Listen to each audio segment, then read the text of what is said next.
जैसे ध्वज लहराता है। आचार्य श्री आदि सागर महावीर कीर्ति विमल सागर जी महाराज की, तपस्वी सम्राट गुरुवर आचार्य श्री सन्मति सागर जी महाराज की, बोलो परम पूज्य वर्तमान की वर्तमान चतुर्थ भट्टाधीश आचार्य सुनील सागर जी गुरुदेव की जयकारा गुरुदेव गुरुदेव।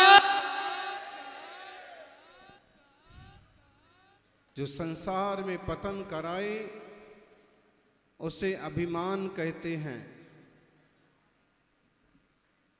जो अपनी मर्यादा में रहना सिखाए उसे स्वाभिमान कहते हैं, और जो अभिमान और स्वाभिमान से ऊपर उठ जाए उसे निर्वाण कहते हैं, उसे भगवान कहते हैं। निर्वाण कल्याणक मोक्ष कल्याणक मंगलमय अवसर हमारे सामने। जीवन का सारांश है मोक्ष। किससे मोक्ष? विकारों से मोक्ष, विभावों से मोक्ष, वासनाओं से मोक्ष। जन्म जन्म से जो कर्म नो कर्म द्रव्य कर्म भाव लगे हुए हैं उन सब से मुक्त हो जाने का नाम है मोक्ष। अहो इतना बड़ा मोक्ष देखो तो, मोक्ष होते ही अनंत ज्ञान, अनंत दर्शन, अनंत सुख, अनंत वीर्य, अव्याबाधत्व, सूक्ष्मत्व और लघुत्व, अवगाहनत्व जैसे अनंत गुण प्रकट हो जाते हैं। चार घातिया कर्म के नाश से अनंत चतुष्टय, और सारे के सारे जब चले गए कर्म तो मोक्ष। शुरुआत तो करो। बोले इस काल में मोक्ष नहीं होता, बिल्कुल सच्ची बात है, नहीं होता। फिर भी मोक्ष नहीं होता, मोक्ष का मार्ग तो होता कि नहीं? बोलो ज्ञानी, मार्ग है कि नहीं है? मग्गो मग्ग फलंतिया दुबिहम जिन शासने समखादम, मक्को मोखो बाओ तस् फलम होई निब्बाणम। ये गाथा बताइए कौन से शास्त्र की है? कोई नहीं बताता है। आप लोग कितने सभ्य हैं कि जवाब ही नहीं देते गुरु को। जो गुरु कहें सो सत्य।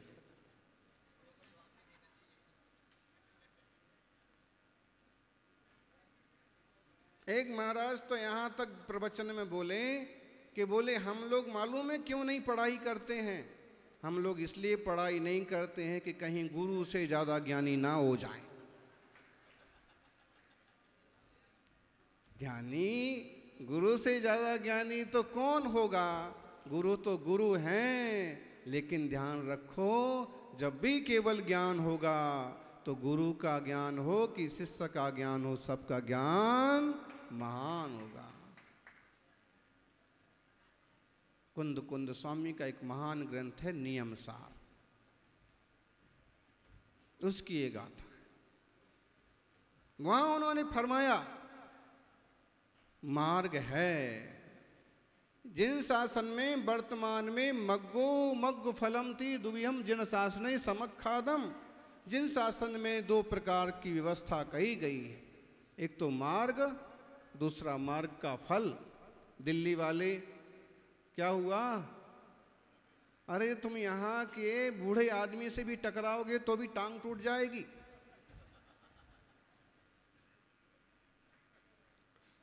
अब दिल्ली के श्रावक बैठे हैं। अब मार्ग ना होता तो यहां तक पहुंचते क्या?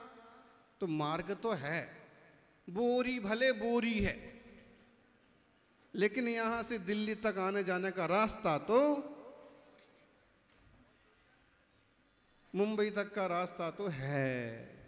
मग्गो मार्ग तो है। आचार्य देव कहते हैं इस काल में भी सम्यक दर्शन ज्ञान चारित्राणी वाला मार्ग तो है। मग्गो मग्ग फलमति दुबिहम जिन शासने समखादम, मग्गो मोक्षो वाओ। मार्ग माने मोक्ष का उपाय, मोक्ष तक पहुँचने का रास्ता। मग्ग फलम हो ही निब्बाणम, लेकिन मार्ग का फल क्या है इसको समझो। ज्ञानी श्रावक के नियमों का पालन करना तो एक वेशभूषा हो गई, मुनिराज के रूप को धारण करना तो द्रव्यलिंग हो गया, लेकिन भीतर की क्या व्यवस्था है? क्या भीतर से वास्तव में मार्ग भी दो प्रकार का, द्रव्य मार्ग और भाव मार्ग, द्रव्य लिंग और भाव लिंग, द्रव्य रूप और भाव रूप। अब द्रव्य लिंग तो मिल गया, मुनिराज का सुंदर सा वेश मिल गया, मूल गुण मिल गए, तो क्या अंतरंग में वैसी भावना हो रही है, आत्मरुचि हुई है कि नहीं हुई है? नहीं हुई है तो अकेले द्रव्य लिंग से, द्रव्य मार्ग से तो पहुंच नहीं पाओगे। पहुंचने की भावना होगी तो चाहे हवाई जहाज डोले, चाहे ट्रेन डोले, चाहे रास्ता डोले, फिर भी कहीं ना कहीं कैसे ना कैसे मंजिल तक पहुंच ही जाओगे। भाव भी तो हो ना। अरे बिना भाव के बाजार में एक चिंदी भी नहीं मिलती। ये दिल्ली वाले महाराज हैं, इस चिंदियां इकट्ठी कर करके रखते हैं।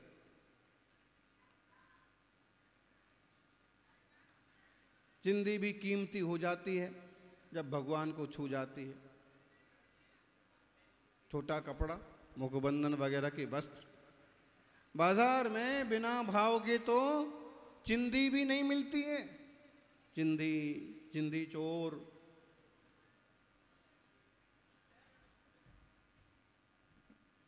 और जो सब तरह के लोग होते हैं, ढूंढने वाले तो कचरे के ढेर में से भी रुपया ढूंढ लेते हैं, वो प्लास्टिक की बाटल निकालते हैं, कपड़े के टुकड़े इकट्ठे करते हैं, बाजार में उसको बेचते हैं। भंगार वाले, भंगार में से भी सोना पैदा करने वाले लोग मिल जाएंगे। कहाँ मिल जाएंगे? बोरी में मिल जाएंगे। दूर जाने की जरूरत नहीं है, यहीं मिल जाएंगे। मतलब क्या है? मतलब है कि बाजार में उस वस्तु का भी भाव है। कोई वस्तु ऐसी नहीं है जिसका भाव ना हो। भाव के बिना तो बोले नींबू मिर्ची भी नहीं मिलती है, फिर मोक्ष कैसे मिल जाएगा? भाव के बिना तो साग बाजी भी नहीं मिलती है। ऐसे ही जब तक भाव लिंग ना होगा तो मोक्ष भी मिलने वाला नहीं है। बाहर से मूल गुण वगैरह होना जरूरी है, और अंतरंग से निरंतर आत्म तत्व की भावना हर अंतर मुहूर्त में यदि स्वसंवेदन न हो तो कैसा मोक्ष मार्ग, कैसा साधुपना। महावीर कीर्ति जी एक बड़े संत आचार्य हुए, दादा गुरु। वो कहते थे पिछी कमंडल लेकर के भी यदि आत्मानुभव ना किया, आत्म तत्व की रुचि ना हुई, स्वसंवेदन ना हुआ तो क्या किया? सिर्फ बोझा ढोया। और देह की प्रति उनकी क्या दृष्टि थी? कभी कोई कहता कि महाराज थोड़े कमजोर दिख रहे हैं, या कभी उनकी कोई तन की प्रशंसा करता तो वो कहते अरे यह बोझा ढोते ढोते 60 साल हो गए। क्या समझे? बोझा ढोते ढोते 62 साल हो गए। 62 साल में तो समाधि हो गई थी। शरीर को क्या समझते थे? शरीर को बोझा कौन कौन समझता है? कोई नहीं समझता। अहो ज्ञानी, शरीर को बोझा कौन कौन समझता है? ये जेके भाई समझते हैं। तुम वैसे ही बोझा बढ़ा लिए, अब क्या इलाज है बताइए इसका? बिहार में चलते नहीं हो है? अच्छा, तो ऐसे भाव समझना पंडित जी, शरीर बोझा है कि नहीं है? वैसे पर है, सीधी बात तो यह है। लेकिन देखा जाए तो बोझा है। क्यों? क्योंकि इससे भी तो हम ढोते फिर रहे हैं। आचार्य देव नेमिचंद सिद्धांत चक्रवर्ती ने कोमटसार कर्मकांड में एक बहुत सुंदर गाथा लिखी।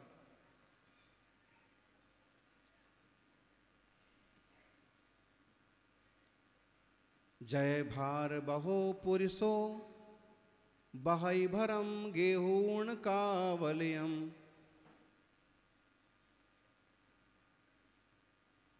जैसे भार ढोने वाला आदमी कावड़ लेकर के भार ढोता है, दोनों तरफ सामान रख लेगा और ढोता है। तह चेव जीव पुरुषो बहई भरम कंब कावड़ियम। समझ में आया दादियों, माताओं? समझो, कितना बढ़िया उदाहरण दिया। कावड़ लेके दूसरों का माल ढोने वाला, अपना माल ढोने वाला आदमी जैसे कावड़ में सामान रख के ढोता है, ऐसे यह जीव कर्म रूपी सामान को नो कर्म रूपी कावड़ में ढक करके ढोता फिरता है। इसका मतलब है तो बोझा। बोझा को बोझा तो समझो और बोझा मत बढ़ाओ। कैसे बढ़ता है और बोझा? आश्रव बंध से।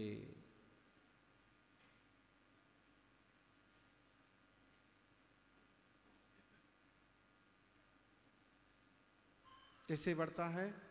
और आश्रव बंध हो गया, फिर संसार बढ़ेगा, फिर संसार बढ़ेगा।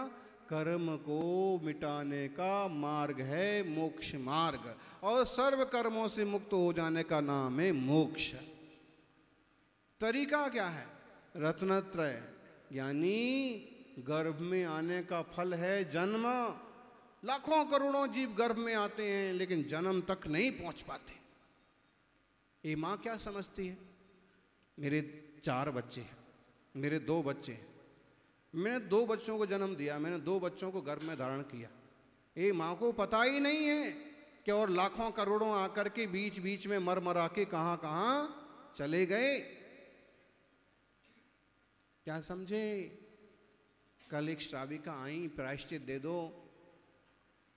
गर्भपात भूल से करवाना पड़ा। अब जो आपको पता पड़ गया उसका तो प्रायश्चित हो सकता है, लेकिन जो आप वहाँ पेट में घटना घटती रही, कितने जीव। और एक बार जब किसी गर्भ की संरचना होती है तभी सैकड़ों बीज बनते हैं, हजारों लाखों करोड़ों बीज बनते हैं, और वो बीज स्पर्धा में रहते हैं। उनमें से कोई 1 या 2 बीज भ्रूण रूप में अपनी भूमिका अदा कर पाते, बाकी सब नष्ट हो जाते। कितने भाग्यशाली हो आप। यही रोना रोते रहते हो, मेरे पास घर नहीं, मेरे पास बीबी नहीं, मेरे पास सोना नहीं, मेरे पास चांदी नहीं, मेरे पास दुकान नहीं। तुम्हारे पास तुम तो हो, और तुम्हारे पास बेशकीमती शरीर तो है। जिनके पास सोना चांदी बड़ा घर है लेकिन एक आंख नहीं है, किडनी प्रॉब्लम हो गया है, कैंसर प्रॉब्लम हो गया, क्या करोगे? काहे को रोते हो? ये नहीं है, वो नहीं है। ये जो तुम्हारा कुछ हो ही नहीं सकता उसको तुम रोते हो, और जो तुम्हारा हो सकता उसको तुम याद भी नहीं करते हो।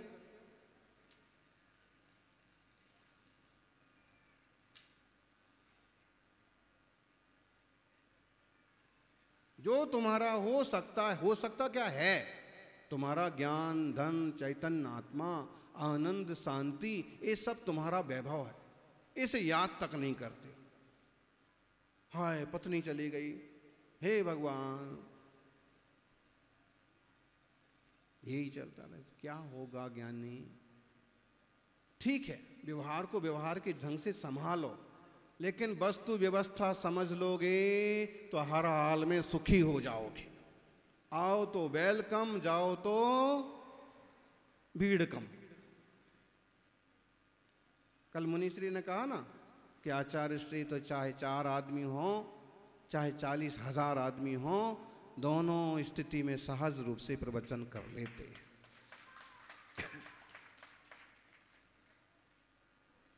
चार में भी अगर एक भी सुन लिया, सीख लिया तो हमारा कहना सार्थक हो गया।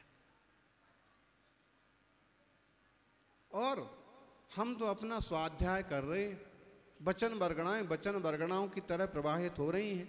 जिनकी योग्यता होगी उनके लिए ये निमित्त बन जाएंगे। सबके उपादान एक जैसे होते हैं।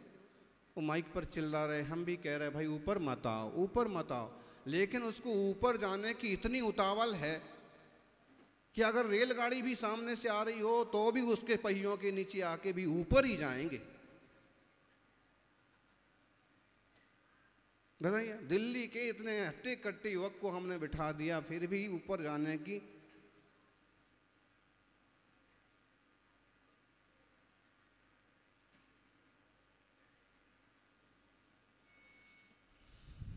क्या करा जाए। इसमें इनका कोई दोष नहीं है। ऊपर जाना आत्मा का स्वभाव है। आचार्य देव नेमिचंद द्रव्य संग्रह में कहते हैं, विश्व सो ढगई। पंडित जी, जीवो गमो अमुत्तिकता सदेह परिणामो भूता संसारस्थो सिद्धो सो विश्व सो ढगई। ऊपर जाना स्वभाव है। अंत में जब सब कर्म नष्ट होते हैं, नो कर्म, द्रव्य कर्म, भाव कर्म, तो आत्मा का गमन किधर होता है? ऊपर। बस वही सब नेचर इन लोगों का पड़ा हुआ है। लेकिन वे इतना ही ऊपर आ पाते हैं। और हम कहते हैं कि भाई मंच जितना ऊपर आने से तो कोई खास फायदा ना होगा। मंच से थोड़ा और ऊपर आइए, थोड़ा और ऊपर आइए, ब्रह्मचारी बन जाओगे। थोड़ा और ऊपर आइए, क्या बन जाओगे? क्षुल्लक जी बन जाओगे। थोड़ा और ऊपर आइए, क्या बन जाओगे? लेकिन नहीं, इतना ऊपर भी नहीं आना है।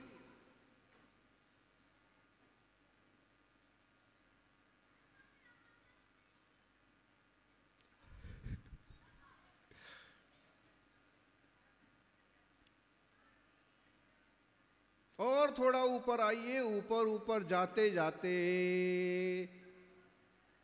इसका मतलब है भावों से, द्रव्य से, रत्नत्रय के मार्ग पर ऊपर बढ़ते जाइए तो एक दिन अरहंत और सिद्धों की श्रेणी में भी शामिल हो जाएंगे।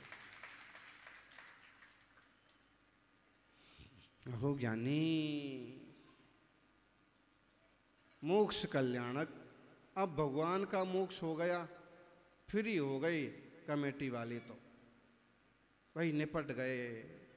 ऐसे लग रहा था कि कुछ गड़बड़ ना हो जाए, लेकिन जो पक्के श्रद्धालु हैं वो कह रहे थे कि तीर्थंकर भगवान के महामहोत्सव में और इतने बड़े संघ के सानिध्य में गड़बड़ तो कुछ हो ही नहीं सकती। जो कुछ भी हो रहा है वो सब अनुकूलता बन गया है। बीच बीच में फव्वारे चलाते थे, देवता फिर परेशान हो जाते थे, इतना ठंडा कर दिया फिर भी लोग कितने गर्म हैं, बार बार फव्वारे चालू करते हैं। विचारों को फिर अपना चालू करना पड़ता था।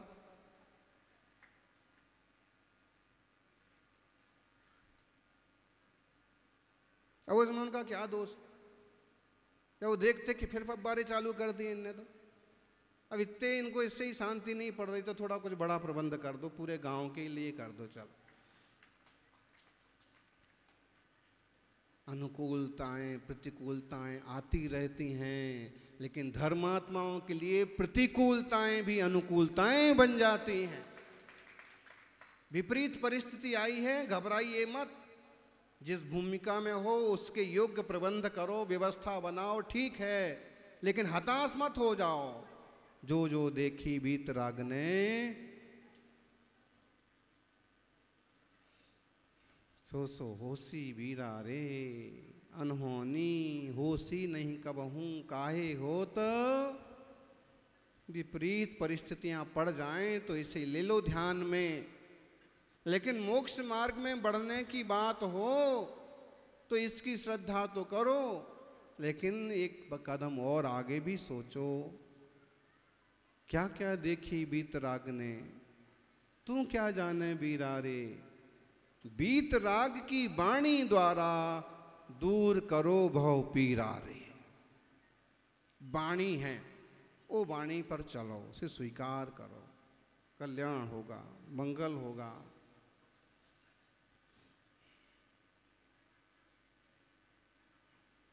परिंदे शुक्र गुजार हैं पतझड़ के भी, परिंदे शुक्र गुजार हैं पतझड़ के भी ज्ञानी, तिनका कहाँ से लाते अगर सदा बहार होती। भाव समझ में आया? क्या समझ में आया? परिंदे पक्षी पतझड़ को भी धन्यवाद देते हैं कि भाई पतझड़ भी थोड़ा जरूरी है, भले तूफान लगा, पत्ते गिर गए, टहनियाँ गिर गई, वो भी जरूरी है। अगर ये ना होता तो घोंसले बनाने के लिए तिनके कहाँ से मिलते। मतलब है कि विपरीत परिस्थितियां भी कभी कभी पॉजिटिव आप सोचिए ना, सहयोगी बन जाते हैं।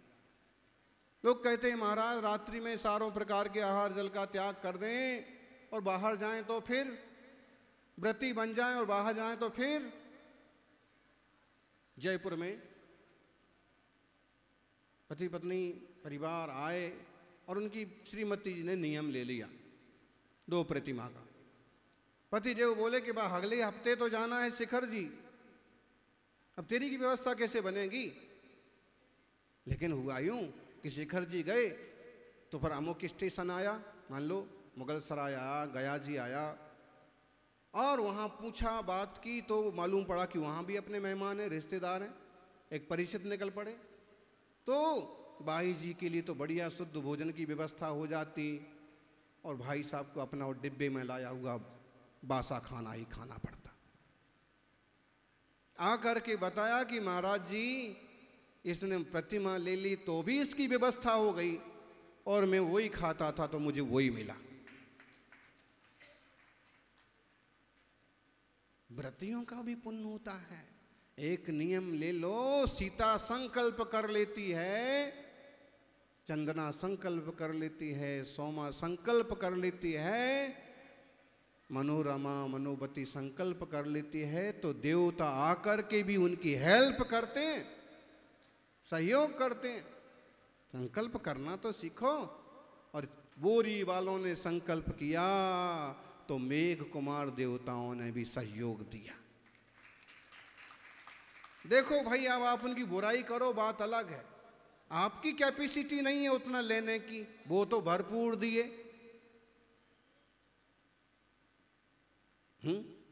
मान लो एक धनपति के श्रेष्ठी के पास आप गए कि साहब 11,000 की हेल्प कर दो, लेकिन उसने कहा कि चलो 11 करोड़ लिख लो, और आप घबरा के 11 करोड़ को क्या करेंगे, कहाँ लगाएंगे, मंदिर को क्या होगा, कैसे होगा। हे भगवान, इतने ऐसे ही मांगा था इतना सा पानी कि मौसम ठंडा हो जाए और उनने इतना दिया कि टेंट हिलने लगा। उनकी क्या गलती। हमारी कैपेसिटी बहुत कम है। जरा सी धूप निकल पड़े तो हाय हाय हाय हाय, जरा सा ठंडा हो जाए तो बोले बैसाख के महीने में पूस का महीना कहाँ से आ गया। जिंदगी भर में बैसाख का